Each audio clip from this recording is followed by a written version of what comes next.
Hello dear student, स्वागत है आपका केमिस्ट्री की नेक्स्ट क्लास में। देखिए जो लास्ट क्लास अपने थी कल की, उसमें पता नहीं बीच में वीडियो रुक गया था, तो फैराडे सेकंड लॉ जो था वो कंप्लीट नहीं हुआ था, बीच में से कुछ कट गया था, मैंने बाद में देखा था। तो फैराडे सेकंड लॉ जो अपन दोबारा करेंगे और सेकंड का कंप्लीट फैराडे लॉ को समझा देता हूँ दोनों को, ठीक है ना। देखो फैराडे ने दो नियम दिए थे, फैराडे लॉ या फैराडे के नियम, दो नियम थे।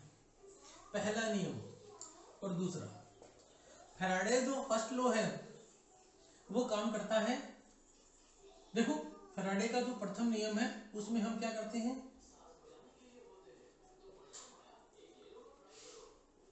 विद्युत अपघटन, ये तो होता है कांस्टेंट, एक ही विद्युत अपघटन होता है, चेंज नहीं करते। और आवेश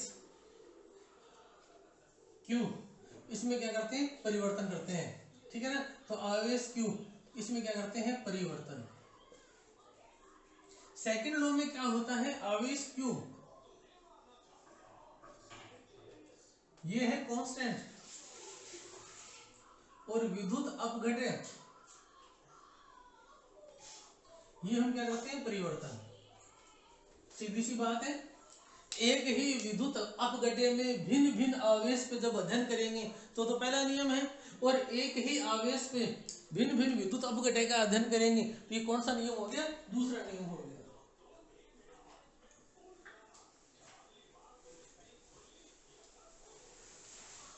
हाँ देखिए, विद्युत अपघटन के उत्पाद की बात करते हैं हम।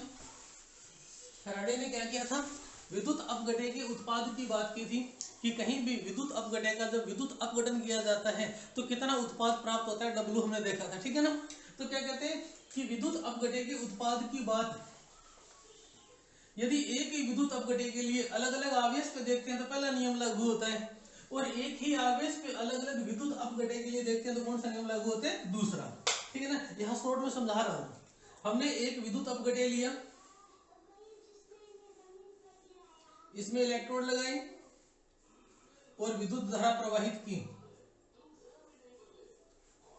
प्लस और माइनस था। हमें पता है कि जब विद्युत अपघटन में विद्युत धारा प्रवाहित करते हैं तो यहाँ पे जो पदार्थ जमा होता है वो था W, क्या था, W। और हमने इसकी स्टडी की थी और ये बताया था कि W proportional to I, W proportional to T, तो W प्रोपोर्शनल टू IT और W proportional to Q, IT के लिए अपन ने Q नाम दे दिया था, और W इक्वल टू ZQ या W इक्वल टू ZIT, ये फैराडे का प्रथम नियम था। इस प्रथम नियम में अपन ने क्या देखा कि आवेश जो है वो हम बदल रहे हैं, विद्युत अपघटन एक ही है तो कांस्टेंट हो गया, और इस विद्युत अपघटन पे जैसे जैसे आवेश चेंज किया जाता है जमा होने वाले पदार्थ की मात्रा भी बदलती जाती है। क्यू ज्यादा होगा तो जमा होने वाला पदार्थ ज्यादा होगा, क्यू कम होगा तो जमा होने वाला पदार्थ क्या होगा, कम होगा। तो इस नियम में क्या हो गया, विद्युत अपघटन कांस्टेंट है और आवेश के परिवर्तन का अध्ययन कर रहे हैं, यानी आवेश के आधार पर जमा होने वाले पदार्थ जो है ना वो निर्भर कर रहे हैं। और दूसरे नियम में अपन ने क्या किया था, हमने श्रेणी क्रम में कई विद्युत अपघटन को जोड़ लिया, और जो कई विद्युत अपघटन थे वो अलग अलग प्रकार के थे, अलग अलग प्रकार के थे, इसका मतलब विद्युत अपघटन चेंज हो गया। अब श्रेणी क्रम में जो भी आवेश दिया है वो आवेश कांस्टेंट है,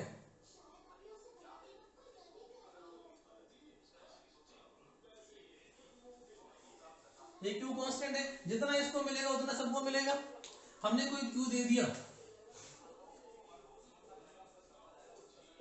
अब देखो कोई क्यू दिया, इस समय यहां जो पदार्थ जमा हो रहा है, सपोज करो ये पदार्थ यहां जमा हो गया, ये W1 था, ये W2 था और ये W3 था। अब इस स्थिति में देखिए W1, W2, W3 की बात करें तो वो आवेश पर निर्भर नहीं कर रहे, क्योंकि आवेश सबको समान मिल रहा था। ये किस पर निर्भर कर रहे हैं, विद्युत अपघटन की प्रकृति पे। तो ये फैराडे का दूसरा नियम हो गया। जब विद्युत अपघटन कांस्टेंट है और आवेश चेंज होता है तो पहला नियम पढ़ा जाता है, और जब आवेश कांस्टेंट है और श्रेणी क्रम में अलग अलग जोड़ दिए तो विद्युत अपघटन परिवर्तन हो रहा है, ये कौन सा हो गया, दूसरा नियम। अब यहाँ क्या कहते हैं कि W1 की बात करें तो W1 प्रोपोर्शनल टू E1 होता है। E1 जो होता है ना वो इसका रासायनिक तुल्यांक, या ये मान लो इसके तुल्यांक की बाहर से हमने लिए हैं, तो W1 प्रोपोर्शनल E1 हो गया। और W2 की बात करें तो W2 proportional to E2, W3 की जरूरत नहीं है, इतने में समझ आ जाएगा। ऐसे W3 proportional to E3, W4 proportional to E4। अब हमें पता है कि W1 इक्वल की बात करोगे तो प्रोपोर्शनल का साइन हटेगा तो कोई ना कोई कांस्टेंट लगेगा। वैसे तो क्यों कांस्टेंट है वो लगा दो, वरना सीधा कांस्टेंट लिखे E1 लिख दिया। और इधर क्या आएगा W2 equal to constant E2। अब हमें पता है कि W1 बटा E1 बराबर कांस्टेंट आ गया कि नहीं आ गया, और इधर W2 बटा E2 ये भी क्या आ गया कांस्टेंट। अब ये दोनों कांस्टेंट एक के लिए है तो दोनों कांस्टेंट इक्वल है, तो इन दोनों को इक्वल रख सकते हैं ना। तो क्या आ गया W1 बटा E1 इक्वल टू क्या आ गया W2 बटा E2। ये थोड़ा चेंज कर लो, W1 by W2 equal to हो गया E1 बाई E2। ये मैंने कल भी समझाया था, आज क्लास में बता रहा हूँ। इनसे कभी कोई न्यूमेरिकल नहीं पूछे जाते, ना ये पूछा जाता, बस इसलिए अपन ने यहाँ तक कर लिया। बाकी फैराडे का अगर नियम पूछा जाता है तो इतना ही आता है कि फैराडे के प्रथम नियम के अनुसार जब किसी विद्युत अपघटन में कोई आवेश प्रवाहित किया जाता है तो पदार्थ में इलेक्ट्रोडों पे जमा होने वाले जो पदार्थ की मात्रा है वो प्रवाहित किए गए आवेश पे निर्भर करती है, ये चीज आती है। और दूसरे नियम के अनुसार जब अलग अलग विद्युत अपघटनों में समान आवेश प्रवाहित किया जाता है तो इन इलेक्ट्रोडों पे जमा होने वाले पदार्थ की मात्रा, अब आवेश नाम नहीं लेंगे क्योंकि आवेश समान है, तो जमा होने वाले पदार्थ की मात्रा विद्युत अपघटन की प्रकृति पर निर्भर करती है। इतना ही पढ़ना है। कल खूब सारे डाउट आए थे, फैराडे का सेकंड नियम समझ में नहीं आया तो सेकंड नियम के ये डेरिवेशन नहीं करना। क्या करना है, फैराडे का प्रथम नियम क्या कहता है कि जब किसी विद्युत अपघटन, तो विद्युत अपघटन कांस्टेंट हो गया, हम एक की बात कर रहे हैं, जब किसी विद्युत अपघटन में कोई आवेश प्रवाहित किया जाता है तो इलेक्ट्रोडों पे जमा होने वाले पदार्थ की मात्रा उस आवेश पर निर्भर करती है। क्लियर है। और जब अलग अलग विद्युत अपघटनों में समान आवेश प्रवाहित किया जाता है तो जमा होने वाले पदार्थ की मात्रा इन विद्युत अपघटनों की प्रकृति पर निर्भर करती है, आवेश पर निर्भर नहीं कर रही। तो यहाँ आवेश कांस्टेंट हो गया तो प्रकृति, और प्रकृति कांस्टेंट होगी तो क्या हो गया आवेश। ये फैराडे के दो नियम थे। क्लियर है। अब देखो जो न्यूमेरिकल आएगा कहां से, ये दोनों काम तो अपन ने कर लिया। अब बात करते हैं न्यूमेरिकल आता कहां से है। देखो जी, न्यूमेरिकल आता है 1 फैराडे आवेश से, और इसके पहले नियम क्या होते हैं, दूसरे नियम क्यों, सारे न्यूमेरिकल उस फैराडे आवेश से बनेंगे, वो देखो क्या है। ठीक है ना, ये उतारने वाली चीज नहीं क्योंकि कल की क्लास में हो चुके थे। अब देखो जी, हम बात करते हैं कि 1 फैराडे आवेश कहां से आया था, किसने माना था, उसकी उत्पत्ति कहां से हुई थी, वो देखते हैं।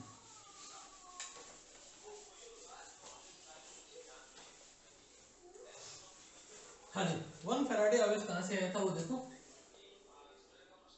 1F या फैराडे आवेश। देखो जी, फैराडे ने क्या किया था, एक एक्सपेरिमेंट किया था सिल्वर के साथ। फैराडे ने क्या किया, एक पात्र लिया,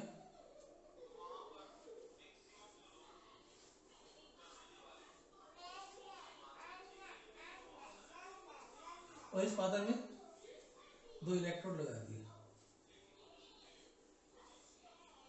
और इसमें विद्युत धारा प्रवाहित कर दी।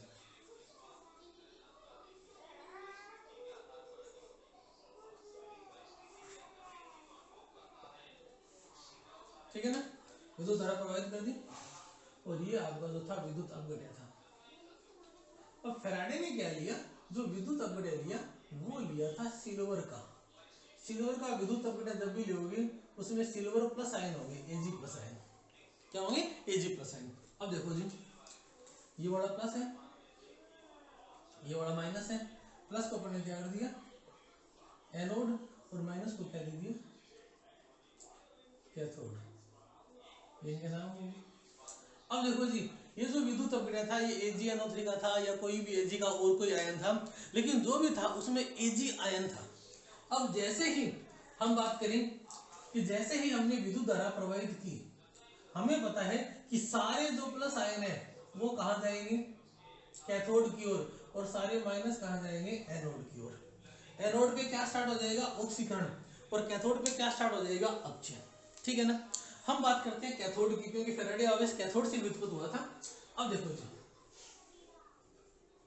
एट कैथोड, मैं आपको पहले बता देता हूँ कि एनोड पे 99% केसेस में जो बनते हैं वो गैसियस प्रोडक्ट बनते हैं। ठीक है ना। अगर ये AgCl होता तो क्लोरीन गैस निकल जाती, अगर सिल्वर नाइट्रेट होता तो नाइट्रोजन और ऑक्सीजन निकल जाती। ठीक है ना। तो देखो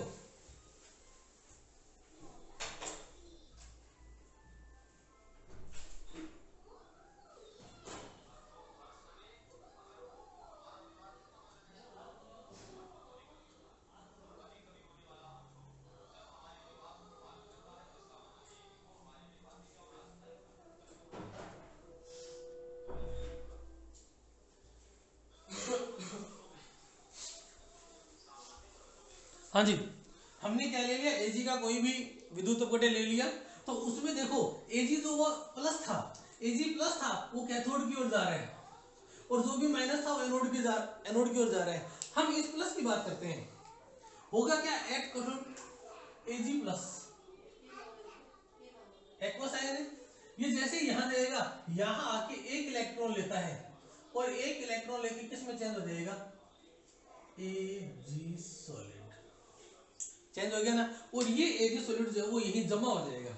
अब देखो जी, धीरे धीरे इस इलेक्ट्रोड पर Ag सॉलिड जमा होना स्टार्ट हो गया कि नहीं हो गया। हमने इस इलेक्ट्रोड को जब लगाया, इसका पहले वजन कर लिया, और अभिक्रिया पूरी होने के बाद इसको निकाल के सुखा के इसका फिर वजन कर लिया, तो बताइए हम पदार्थ की मात्रा ज्ञात कर सकते हैं ना, कि जो पदार्थ आया था वो कितने ग्राम था, W ग्राम निकाल सकते हैं कि नहीं निकाल सकते, ये चीज क्लियर है ना। अब देखो जी, अभिक्रिया की बात करें तो यहाँ एक Ag प्लस आयन के लिए हमें एक इलेक्ट्रॉन की आवश्यकता है कि नहीं। एक Ag प्लस आयन को इलेक्ट्रोड पे निक्षेप करने के लिए, जमा करने के लिए कितने इलेक्ट्रॉन की आवश्यकता है, एक इलेक्ट्रॉन की। तो जी एक मोल Ag प्लस आयन को निक्षेप करने के लिए एक मोल इलेक्ट्रॉन की आवश्यकता होगी कि नहीं होगी, ये बात क्लियर होगी। अब देखो जी, हमें पता है कि सिल्वर नाइट्रेट का जब विद्युत अपघटन करेंगे, या सिल्वर के किसी भी विद्युत अपघटन का जब विद्युत अपघटन करेंगे, तो यहां से आवेश प्रवाहित करने पर क्या होता है, एक इलेक्ट्रॉन घूम के यहां जाता है, यहां से सर्किट पूरा करता है, यहां आ जाता है। जब एक इलेक्ट्रॉन घूम के यहां आएगा तो यहां पर एक Ag जमा हो जाएगा। अगर यहां से दो इलेक्ट्रॉन घूम के आए तो दो Ag, यानी एक इलेक्ट्रॉन का आवेश प्रवाहित करने पर एक Ag जमा हो जाएगा, दो इलेक्ट्रॉन का आवेश प्रवाहित करने पर दो Ag, 50 इलेक्ट्रॉन का आवेश प्रवाहित करने पर 50 Ag, 100 इलेक्ट्रॉन का आवेश प्रवाहित करने पर 100 Ag, और एक मोल इलेक्ट्रॉन का आवेश जैसे ही प्रवाहित किया जाता है तो यहाँ पर एक मोल Ag जमा हो जाएगा कि नहीं हो जाएगा, क्लियर है। और एक मोल Ag जो होता है उसका जो द्रव्यमान होता है वो होता है उसके अणुभार के बराबर, लगभग 107 पॉइंट समथिंग जो होता है, 107.9 के आसपास होता है, ठीक है ना। देखता हूँ तुम्हारी बुक में दिया हुआ है तो कम ही दिया हुआ मिलता है, 107 पॉइंट समथिंग होना चाहिए, नहीं दिया हुआ, ठीक है ना, तुम देख लेना। एक मोल Ag 107 पॉइंट समथिंग होता है, ठीक है ना, 107.9 होता है, हम 108 मानते हैं, किसी गणना में दिया रखा है तो वो मान लेना, वरना 108 मान लेना, ठीक है ना। तो एक मोल Ag जो है उसका द्रव्यमान कितना हो गया, 108, क्योंकि 107.9 था तो 108 ग्राम मान लिया, तो 108 ग्राम Ag यदि इस इलेक्ट्रोड पे जमा हुआ है तो यहां से कुल कितना इलेक्ट्रॉन प्रवाहित किया गया, एक मोल इलेक्ट्रॉन, कितना प्रवाहित किया गया, एक मोल इलेक्ट्रॉन। तो यहां से फैराडे ने क्या कहा कि देखो जी, यहां से परिभाषा बनाई थी, क्या कहता है कि सिल्वर के विद्युत अपघटन विलयन में, सिल्वर के विद्युत अपघटन विलयन में से 108 ग्राम Ag कैथोड पर निक्षेपित करने के लिए आवश्यक आवेश ही एक फैराडे आवेश होता है। अब देखो जी क्या कह दिया, हमने सारा सिस्टम समझ लिया, एक बार रिपीट करके देख लेना। तो फैराडे इसको देखिए क्या कहते हैं कि देखो जी, एक मोल Ag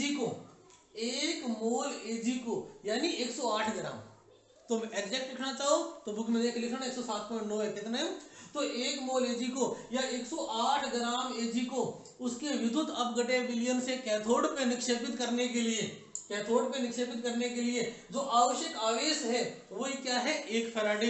और हमें पता है ये काम करने के लिए जो आवश्यक आवेश होता है वो होता है एक मोल इलेक्ट्रॉन, और एक मोल इलेक्ट्रॉन बराबर कितना हो गया, 6.02 × 10⁻23 इलेक्ट्रॉन। और एक इलेक्ट्रॉन का आवेश कितना है, एक मोल इलेक्ट्रॉन का आवेश होता है 1.6 इंटू 10 की पावर माइनस 19 कूलम और इंटू 6.02 इंटू 10 की पावर 23 इलेक्ट्रॉन। यदि तुम इनके बाद वाली पूरी वैल्यू लिखोगे और इसके बाद वाली पूरी वैल्यू लिखोगे और उनको गुणा करोगे तो तुम्हारा मान आएगा 96,487 कूलम प्रति मोल, या इसको अपन लगभग किससे मान लेते हैं 96,500 कूलम प्रति मोल। यही होता है बेटा एक फैराडे। यहीं से फैराडे की उत्पत्ति हुई थी। फैराडे ने, अब दोबारा सुन लो पूरा का पूरा काम क्या हुआ था, कहानी क्या हुई थी, थोड़ा सा फास्ट में किया है। फैराडे ने क्या किया, सिल्वर का कोई विद्युत अपघट्य विलयन लिया और उसके ऊपर आवेश प्रवाहित किया। सिल्वर का कोई सा भी विलयन ले लेना, जब आवेश प्रवाहित करोगे तो कैथोड पे एजी जो है ना वो जमा होने स्टार्ट हो जाएगी। क्या हो जाएगी, जमा होने स्टार्ट हो जाएगी। अब हमें पता है कि एजी के एक परमाणु, देखो अगर एजी नहीं होती कॉपर होता ना तो कहानी अलग होती, क्योंकि कॉपर में 2 इलेक्ट्रॉन चाहिए, तो कॉपर के एक परमाणु के लिए 2 इलेक्ट्रॉन काम में आते हैं। एल्यूमिनियम होता तो एक परमाणु के लिए 3 इलेक्ट्रॉन काम में आते हैं। लेकिन सिल्वर है तो सिल्वर में क्या हो गया, एक सिल्वर को जमा करने के लिए 1 इलेक्ट्रॉन चाहिए, तो 1 मोल सिल्वर के लिए 1 मोल इलेक्ट्रॉन चाहिए, और 1 मोल सिल्वर होता है उसके परमाणु भार के बराबर 107.9, तो 107.9 यानी लगभग 108 ग्राम। तो 108 ग्राम सिल्वर को कैथोड पे निक्षेपित करने के लिए जो आवेश था उसी को फैराडे ने क्या नाम दे दिया, 1 फैराडे आवेश। क्या नाम दे दिया बेटा, 1 फैराडे आवेश। तो क्या हुआ, देखिए किसी सिल्वर के विद्युत अपघट्य विलयन से 108 ग्राम सिल्वर को कैथोड पे निक्षेपित करने के लिए जो आवश्यक आवेश है वही 1 फैराडे आवेश है। और ये 1 फैराडे आवेश जो होता है वो 1 मोल इलेक्ट्रॉन के आवेश के बराबर होता है, और 1 मोल इलेक्ट्रॉन का आवेश निकालने के लिए 1 इलेक्ट्रॉन के आवेश को 1 मोल की संख्या से गुणा कर दो। एक इलेक्ट्रॉन का आवेश होता है 1.602 इंटू 10 पावर माइनस 19 कूलम, और पूरी डिटेल चेक कर लेना, और लंबा वैल्यू होती है। और 1 मोल जो होता है उसमें संख्या होती है 6.02 3 6 7 8 इस प्रकार से इंटू 10 की पावर 23। यदि इनका गुणा भाग करोगे तो तुम्हें मिलेगा 96,487 कूलम प्रति मोल, जिसको अपन लगभग गणना के लिए क्या मान लेते हैं 96,500 कूलम प्रति मोल। यही है 1 फैराडे। क्या है, 1 फैराडे। तो जब सिल्वर के विद्युत अपघट्य विलयन में 1 फैराडे आवेश प्रवाहित किया जाता है तो 1 मोल सिल्वर कैथोड पे निक्षेपित हो जाता है, यानी 108 ग्राम। 2 फैराडे करोगे तो 2 मोल, आधा फैराडे करोगे तो आधा मोल, 1.5 फैराडे करोगे तो 1.5 मोल। यही है जी 1 फैराडे आवेश। और सारे न्यूमेरिकल यहां से आएंगे, तो इसको देख लो, उतार लो, रिपीट करके देख लेना, और इसके बाद अभी न्यूमेरिकल कराऊंगा, सारे के सारे फैराडे वाले न्यूमेरिकल है जितने भी, ठीक है ना। उतार लो, इसको उतार लो, क्योंकि फैराडे के प्रथम नियम की न्यूमेरिकल हो चाहे द्वितीय नियम की न्यूमेरिकल हो, सब फैराडे आवेश से व्युत्पन्न होते हैं। तो तुम इसको फटाफट उतार लीजिए। 18 मिनट की क्लास हो चुकी है, 2 मिनट का टाइम देता हूँ उतारने के लिए, उसके बाद न्यूमेरिकल शुरू करेंगे।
हाँ, उतार लिया। तो क्या होता है, 1 फैराडे आवेश 1 मोल इलेक्ट्रॉन का आवेश होता है, 96,487 गुलाम प्रति मोल रियल वैल्यू है और 96,500 गुलाम प्रति मोल प्रमाण थी, ठीक है ना। अब देखते हैं न्यूमेरिकल कैसे आते हैं, कैसे करते हैं। देखो जी, इस चीज को ध्यान रखना बस, कहीं भी किसी भी विद्युत अपघटय के निक्षेपण की मात्रा पूछे या कुछ भी करे तो तुम्हें गणना जो होती है ना वो इसी से लेनी है। अब देखो न्यूमेरिकल में जो चीजें तुम्हें ध्यान में रखनी है वो क्या ध्यान में रखनी है, एक तो ये ध्यान में रखना है Q इक्वल टू होता है IT, क्या होता है IT, I जो भी आएगा वो एम्पियर में आएगा और T जो भी आएगा वो सेकंड में आएगा, ये ध्यान रखना, ठीक है ना। दूसरा ये ध्यान रखना है कि 1 फैराडे इक्वल टू होता है 96,500, तुम्हें 96,500 गणना में काम में लेना है। यदि किसी क्वेश्चन में लिखा हो कि 1 फैराडे इक्वल टू 96,487 तो वहां वो काम में लेना है, अदरवाइज गणना में यही काम में लेना है 96,500, क्योंकि लगभग वैल्यू है, ठीक है ना। इसके बाद एक ये ध्यान रखना है कि तुम जिस भी विद्युत अपघटय की बात करोगे उस विद्युत अपघटय में जो अपचयन हो रहा है उस अपचयन वाली अभिक्रिया में नंबर ऑफ इलेक्ट्रॉन जरूर निकाल लेना, क्योंकि वहां से इसका मान निकलेगा। बस 3 चीज ध्यान रखनी है। पहला Q equal to IT, IT में I हमेशा एम्पियर में मिलेगा, कभी कोई दिक्कत नहीं है। T जो होता है ना वो मिनट या घंटों में दे दिया जाता है और तुम्हें हमेशा T को किस में चेंज करना है, सेकंड में, तभी तुम्हारी गणना सही होगी, ये ठीक है ना। जहां भी Q निकालोगे तो ये सेकंड वाला काम आना चाहिए, ठीक है ना। कूलाम के अंदर जो बात करते हैं ना वहां पे T सेकंड में आता है। 1 फैराडे का मान 96,500 मानना है और जो भी क्वेश्चन दिया जाए उस क्वेश्चन के लिए तुम्हें अपचयन की अभिक्रिया जो है ना उसको देख के उसमें इलेक्ट्रॉन काउंट करने हैं, ठीक है ना। अब देखो प्रश्न कैसे बनता है, ये प्रश्न हो गया, लो जी, हाँ, CuSO4 एक्वस विद्युत अपघटन हो गया, तो CuSO4 के CuSO4 के मतलब CuSO4 एक्वस विद्युत अपघटय विलयन में, विद्युत अपघटय विलयन में 50 एम्पियर धारा 15 मिनट तक प्रवाहित की गई तो कैथोड पर जमा पदार्थ की मात्रा ग्राम में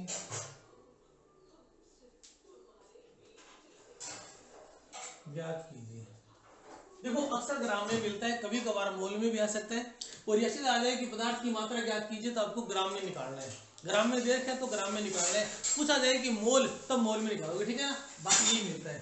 तो कॉपर सल्फेट का विद्युत अपघटय विलयन है जिसमें 50 एम्पियर धारा 15 मिनट तक प्रवाहित की गई तो कैथोड पर जमा पदार्थ की मात्रा ग्राम में ज्ञात कीजिए। अब इस न्यूमेरिकल को कैसे करोगे, ध्यान रखो। सबसे पहले क्या दिया गया है, गिवन क्या है, I इक्वल टू है 50 एम्पियर, चलो जी। उसके बाद T इक्वल टू 15 मिनट, और हमें पता है कि 15 मिनट अपने कोई काम का नहीं है, हमें सेकंड में निकालना है, तो 15 × 60 ये सेकंड में आएगा, और 15 × 60 15 × 90 900 सेकंड। अगर ये दो चीज आ गई तो Q इक्वल टू IT बताइए जी, 50 × 900 कितना होगा, 9 5 45,000 कूलाम आ गया कि नहीं आ गया। पहली बात प्रश्न में दिया हुआ है, ठीक है ना। चलो जी, ये चीज आ गई। 1 फैराडे 96,500 होता है, ये हमें याद रखना है। अब देखो जी तीसरी चीज, अपचयन वाली अभिक्रिया देखो। कॉपर सल्फेट का विद्युत अपघटय विलयन है, तो कॉपर सल्फेट के विद्युत अपघटय विलयन में Cu+2 एक्वस प्रेजेंट है कि नहीं, और जब अपचयन होगा तो कैथोड पे ये जाएगा और ये जाएगा, तो कितने इलेक्ट्रॉन लेगा, 2, और क्या बढ़ाएगा, Cu सॉलिड। ये लो जी, अपचयन वाली अभिक्रिया आ गई कि नहीं आ गई।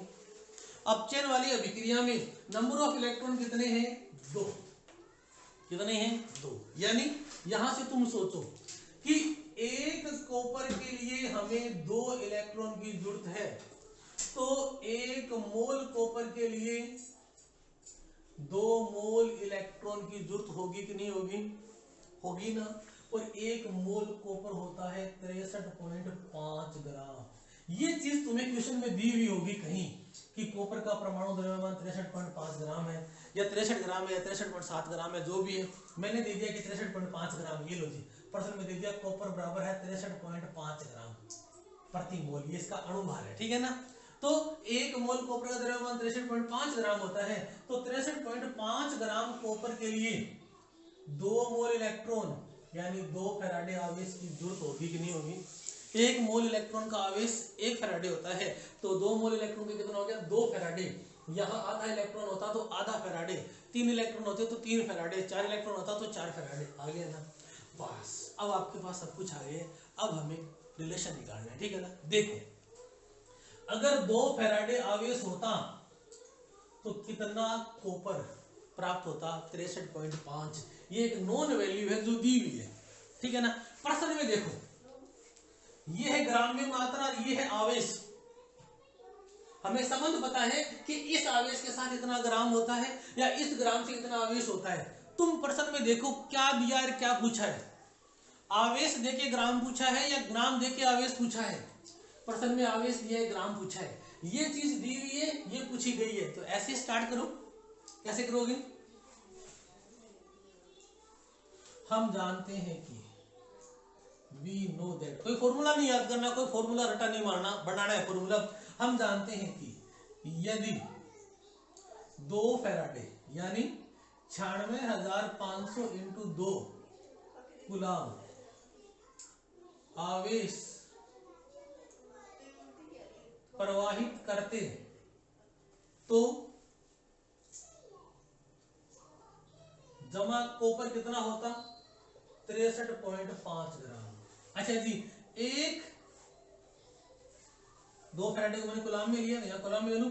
1 कूलाम आवेश प्रवाहित करते तो 63.5 ग्राम बटा 96,500 इंटू 2 कूलाम प्रति मोल। क्लियर है? अच्छा जी, आवेश प्रवाहित करना कितना है? 45,000 कूलाम। तो 45,000 कूलाम आवेश प्रवाहित करते तो 63.5 ग्राम बटा 96,500 इंटू 2 कूलाम प्रति मोल इंटू 45,000 कूलाम। कूलाम से कूलाम कट गया और मोल इनवर्स कूलाम प्रति मोल ऊपर जाके मोल में चेंज हो गया, ग्राम प्रति मोल आ गया, ठीक है ना।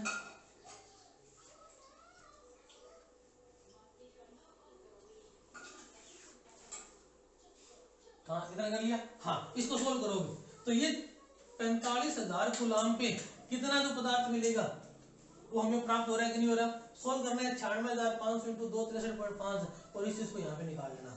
जो भी तुम्हें मान मिलेगा वो मान क्या हो गया? इसका उत्तर हो गया। जो भी उत्तर आएगा वो ग्राम में आएगा।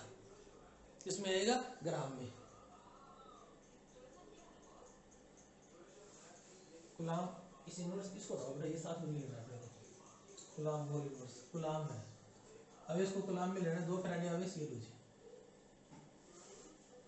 तो यहाँ जो भी तुम्हारा मान प्राप्त होगा 96,500 ग्राम। हाँ, यहाँ जो भी तुम्हारा मान प्राप्त होगा वो ग्राम में प्राप्त होगा और वो जो ग्राम है इसको सोल्व करके निकाल सकते हो।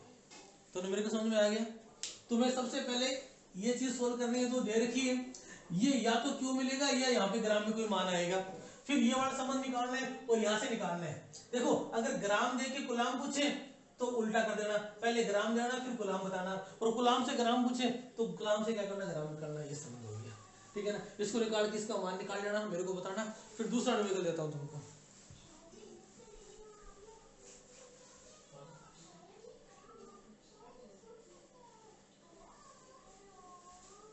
इसको देख लो, इसकी वैल्यू बताना, ठीक है ना। मैं बताता हूँ, देखने निकालता हूँ।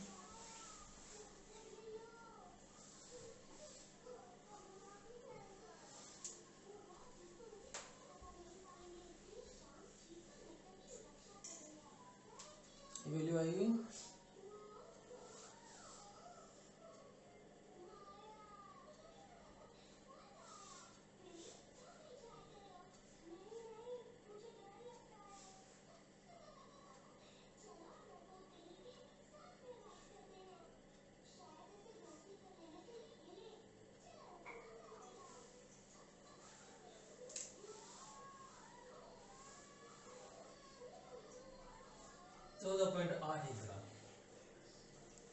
ठीक है ना। सोल्यूशन करके निकाल लेना कितना आता है, यही आना चाहिए 14.81 ग्राम। इसको उतार लो, फिर एक न्यूमेरिकल और करवा देता हूँ, वो अलग प्रकार का होगा, फिर आपको करने के लिए कुछ दूंगा। ध्यान क्या रखना है इन तीन चीजों का, पहले QIT वाला टाइम वाला ये ध्यान रखना, ठीक है ना। और ये चीज जो दे रखी है वो निकाल लेना, समीकरण बना लेना, और उसके बाद ये संबंध निकलेगा, ठीक है ना। ये संबंध 2 फैराडे से ये आ सकता है या 63.5 ग्राम से 2 फैराडे ये भी आ सकता है, वो डिपेंड करेगा क्वेश्चन में क्या पूछा गया है। आवेश देके ग्राम पूछा तो ऐसे आएगा, ग्राम देके आवेश पूछा तो ये यहाँ जाएगा, ये वहां चला जाएगा, उल्टा हो जाएगा, ठीक है ना। वो पता है आपको, +2 के स्टूडेंट। ये हो गया, चलो दूसरा क्वेश्चन देखते हैं।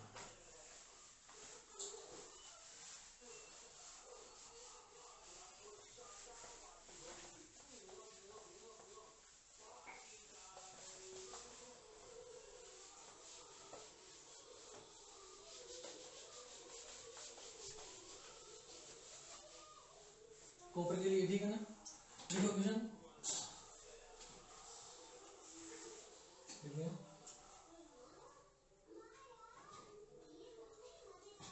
किसी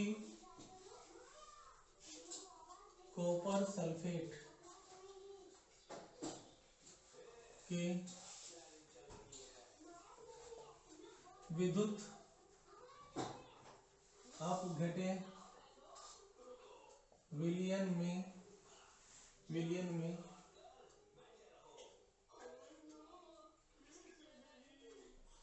70 एम्पियर धारा प्रवाहित करने पर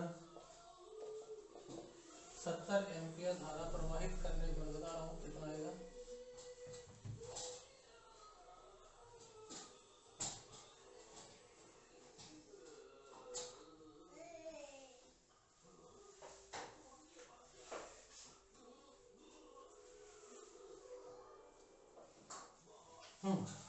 करने पर 31.75 ग्राम कॉपर कैथोड पर निक्षेपित होता है, कैथोड पर निक्षेपित होता है। 31.75 ग्राम कॉपर कैथोड पर निक्षेपित होता है। तो धारा प्रवाहित करने का समय सेकंड में ज्ञात कीजिए। क्वेश्चन थोड़ा लंबा कर दिया।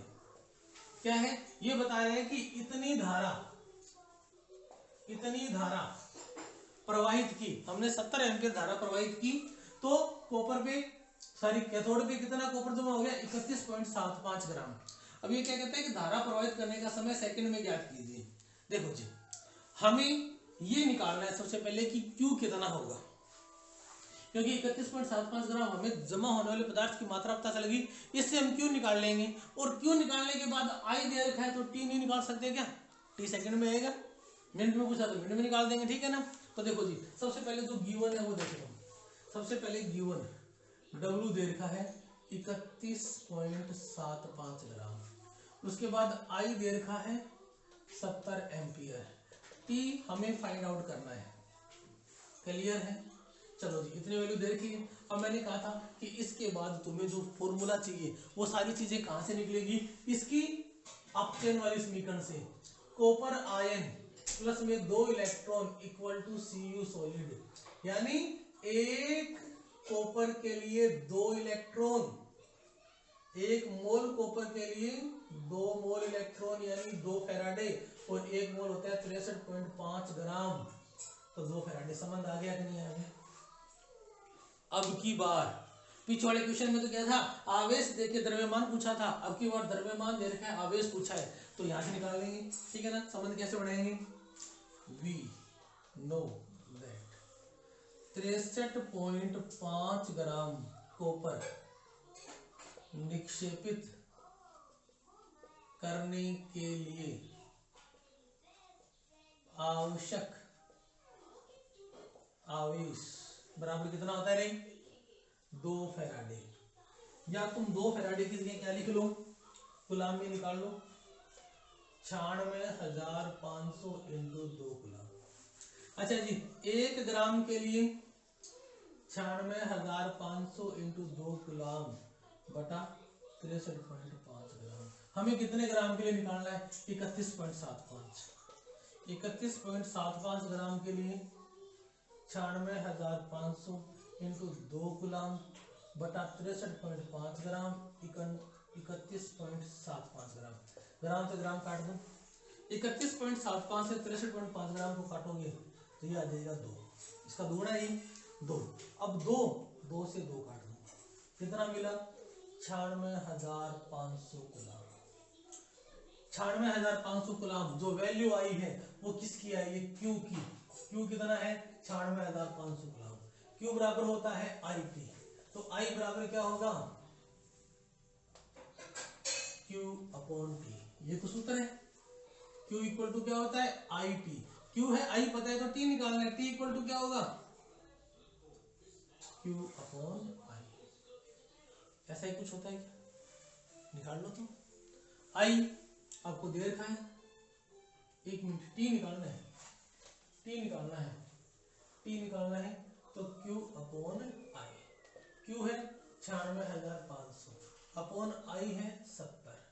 कितना कुछ आएगा मान बता देना, वही आपका क्या हो गया? टी। इसका सॉल्यूशन भी बताना, मैं नहीं बता रहा हूँ, ठीक है ना? इसको भी समझ लो। तो हम कैसे भी कर सकते हैं, द्रव्यमान दे रखा है कूलम निकाल सकते हैं, कूलम दे रखा है द्रव्यमान निकाल सकते हैं, कुछ और भी हो सकता है, ठीक है ना? तो ये क्वेश्चन भी बता रहा हूँ, फिर एक लिखाऊंगा आपको खुद को करने के लिए।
उतार लिया?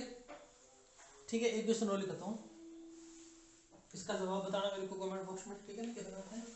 अब एक और लिखो।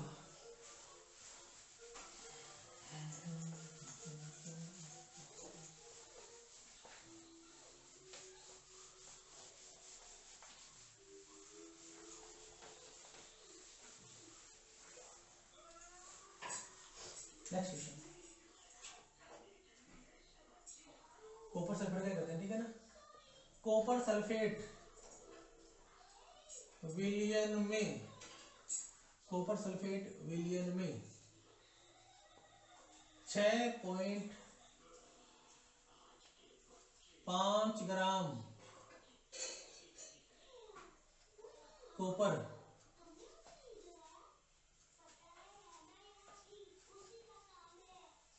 निक्षेपित करने के लिए, कॉपर सल्फेट विलयन में 6.5 ग्राम कॉपर निक्षेपित करने के लिए कितने आवेश धारा, धारा बदलना करने के लिए कितना आवेश प्रवाहित करना पड़ेगा, कितना आवेश प्रवाहित करना पड़ेगा? ये डायरेक्ट क्वेश्चन है, ठीक है ना? और एक क्वेश्चन ये रहा,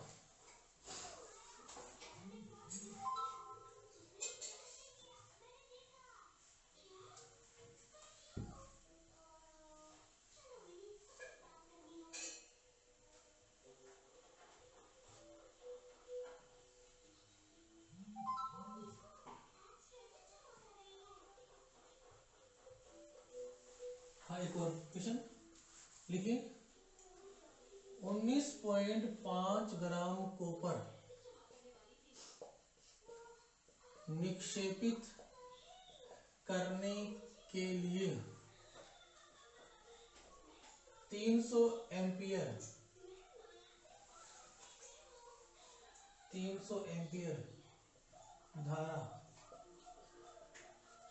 कितने समय तक प्रवाहित करनी पड़ेगी? मिनट में पूछा, ठीक है ना। और ये क्या लिखा है, कॉपर इक्वल टू 63.5 ग्राम प्रति और 1 फैराडे बराबर 96,500 किलोग्राम। इतने वैल्यू देगी, ठीक है ना। तो ये न्यूमेरिकल भी कर लो तुम दोनों और ये करके जवाब बताना, ठीक है। आज के लिए इतना ही। कल की क्लास में अपन देखेंगे ये तो टॉपिक हो जाएगा। चलो कल की क्लास के अंदर जो देखेंगे आगे सेल वगैरह स्टार्ट करेंगे और विद्युत अपघटन के उत्पाद देखेंगे, ठीक है ना। ये यही खत्म होता है। ये देख के जवाब दो, ऐसा कोई रिलेटेड न्यूमेरिकल है तो आप मेरे से पूछ सकते हो। Okay bye.